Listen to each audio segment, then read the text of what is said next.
movie review on the internet today, the A-List Review.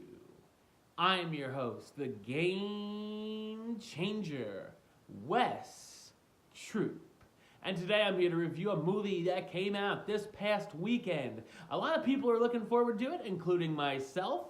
We're going to see Emily Blunt tackle a big iconic character in the movie industry. My review of the 2018 musical fantasy film, Mary Poppins Returns, coming up now.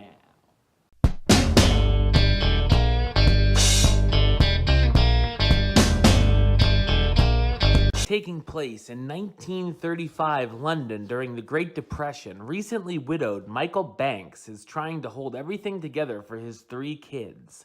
One day, the house they live in is in danger of being repossessed if he can't make a payment in a few days' time. To everyone's surprise, Michael and his sister Jane's former nanny, Mary Poppins, comes back to the house in hopes of doing what she does best: help the family out in their time of need. So what did I think of Mary Poppins Returns? I thought it's a wonderful fantasy musical drama. I haven't seen the original since I was a very young child, and it's certainly on my list of things to rewatch and review, but it definitely is looked upon as a classic film, so it could be quite bold to attempt a sequel all of these years later. I think this very much is a well-made direct sequel that really captures the feel of the original. While there were moments where the movie felt familiar to the first one, it certainly brings a lot of its own ideas to the table. One of the most interesting things about the film was seeing a new actress take over for Julie Andrews in the iconic role. As soon as I heard that she was cast, I thought Emily Blunt would be practically perfect for the part, and she really is. She steps into the shoes with ease and puts her own spin on the character, which is rather welcome. I love the inclusion of the classic 3D animation, and it's definitely a nice blast from the past. The musical numbers may not be quite as legendary or memorable as the ones in the first Mary Poppins, which no one really expected, but they're still really good, and one of which is a true showstopper called A Cover Is Not the Book, where we get to see Lin-Manuel Miranda do his thing. There's also a number of well-choreographed dance numbers featuring bicyclists that bring a couple of stunts that look like it's out of the X Games. Much like the original, magic definitely happens here, from the kids going under the sea while taking a bath, or going into the world of a brightly colored china pot filled with talking animals.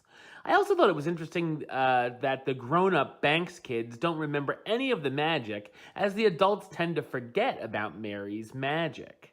The comedy works very well too, and there are a number of good laugh-out-loud moments throughout. As you might expect, there are some very emotional and even heartbreaking scenes, and we really feel for the characters, especially Michael dealing with the loss of his wife. I did feel that there were a couple things that probably could have been left out of the film, like the entire scene where Meryl Streep comes in as Mary Poppins' cousin for an extended cameo, but it's still fine for what it is.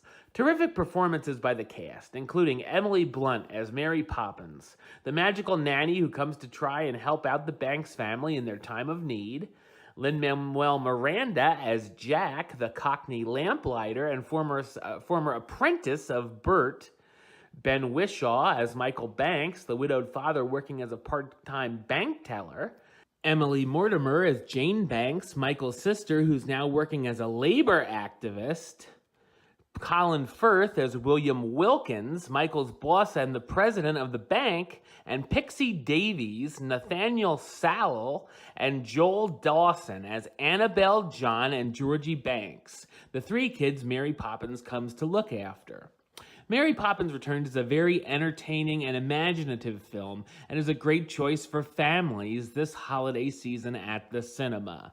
I'm going to give it the rating of A-List approved. That's right, it gets the A-List seal of approval. Right, well that's the show. I'll be back with another review very soon. But until then, don't forget to subscribe right here on YouTube. youtube.com/westside515. Like the show on Facebook, facebook.com/WestTroopAlist. And of course, you can follow me on the Twitter and the Instagram @WestAlist. Until next time, troop out.